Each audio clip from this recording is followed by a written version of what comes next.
কেউ যেন ভোটের অধিকার থেকে তাদেরকে বঞ্চিত করতে না পারে, এজন্য পর্যাপ্ত নারী সদস্য কর্মকর্তা মোতায়েন থাকতে হবে। আর যারা প্রথমবারের মতো ভোট দিবে তাদের জন্য বিশেষ ব্যবস্থা রাখার নির্দেশ আমরা অলরেডি বলেছি। তো তিনি বলেন 16 বছর মানুষ কোন ভোট দেখেনি। ভোটারদের স্মৃতিতে আছে ভোট কেন্দ্রে মারামারি, ভোট চুরি। আগামী নির্বাচনে ভোটারদের জন্য একটা ভালো অভিজ্ঞতা হয়, একটা সুন্দর স্মৃতি থাকে।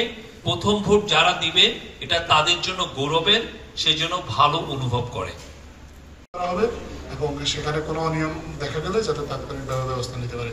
আজকে এই মিটিংটার মূল উদ্দেশ্যটাই ছিল নির্বাচন সংক্রান্ত আইন শৃঙ্খলা রক্ষাকারী বাহিনীর তাদের প্রস্তুতি নেওয়ার জন্য, এবং এখানকার মূল বক্তব্যটা মাননীয় প্রধান উপদেষ্টা বলেছেন ভোটার, আইন শৃঙ্খলা রক্ষাকারী বাহিনী এবং অন্যান্য যারা কর্মকর্তা নির্বাচনের সাথে সংশ্লিষ্ট আছেন তাদের প্রত্যেকের নির্বাচন সংক্রান্ত যাবতীয় প্রস্তুতি তারা ডিসেম্বরের মধ্যে সম্পন্ন করতে হবে। এই জন্য যদি যে জনবল নিয়োগের কথা বলা হয়েছে, যেগুলো অলরেডি প্রক্রিয়াধীন আছে, সেই প্রক্রিয়াগুলো সম্পন্ন করার কথা বলা হয়েছে, যেগুলো এবং তাদের ট্রেনিংটার কথা বলা হয়েছে, এবং এক্ষেত্রে যদি কোনো ক্রয়ের কোনো বিষয় থাকে তাহলে সেই ক্রয়গুলো, বিশেষ করে পুলিশের বডি ক্যাম্প, যেটা কথা আলোচনা হয়েছে, যাতে পুলিশ 47,000 নির্বাচনী কেন্দ্র, প্রত্যেকটা কেন্দ্রে যাতে পুলিশ বডি ক্যাম্প ব্যবহার করতে পারে, সেই জন্য বডি ক্যাম্প প্রকিউরমেন্টটা খুব দ্রুত সম্পন্ন করার জন্য মাননীয় প্রধান উপদেষ্টা নির্দেশ দিয়েছেন।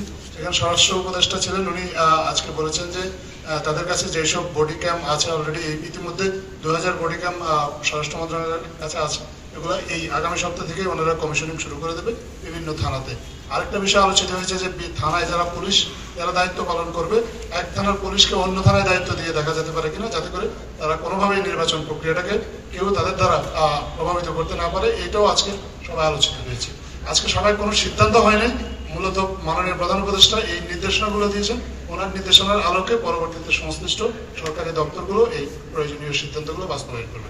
ধন্যবাদ আপনাদের সবাইকে। সেই জন্য একটা প্রকৃত নির্বাচন কি করে আয়োজন করতে হয় সেটা ট্রেনিং দিতে হবে, কার কি ভূমিকা সেটা পরিষ্কার থাকতে হবে।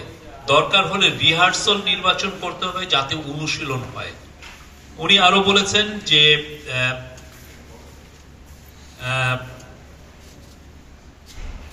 নির্বাচন ফেব্রুয়ারি অথবা এপ্রিলে হবে। এর অর্থ হলো নির্বাচনের জন্য যে প্রাতিষ্ঠানিক কাঠামো দরকার সেটা প্রস্তুত করতে যা কিছু প্রয়োজন তা এখন থেকেই শুরু করতে হবে। আর উনি বলেছেন নির্বাচনের জন্য পর্যাপ্ত লোকবল আছে কিনা এটা এখনই খুবই দ্রুত এটা জানতে হবে। যদি নতুন নিয়োগ করতে হয় তবে নিয়োগ প্রক্রিয়া এখন থেকেই শুরু করে দিন। তাদের জন্য পর্যাপ্ত প্রশিক্ষণের ব্যবস্থা করুন। প্রতিদিন ট্রেনিং হবে। ডিসেম্বরের মধ্যে সকল প্রস্তুতি শেষ করতে হবে, চিফ অ্যাডভাইজার বলেন।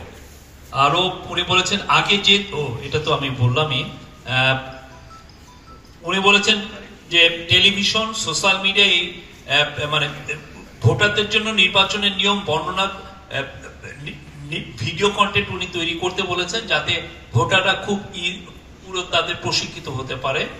টেলিভিশন, সোশ্যাল মিডিয়ায় এই ভিডিওগুলো প্রচার করতে হবে। উনি বলেছেন জরুরি নম্বরগুলো সবার কাছে পৌঁছে দিতে হবে, যাতে কোনো ভোটারের অসুবিধা হলে সঙ্গে সঙ্গে ফোন দিতে পারে। কন্ট্রোল রুমের সঙ্গে ভোটার জন্য সরাসরি কানেক্ট থাকতে পারে।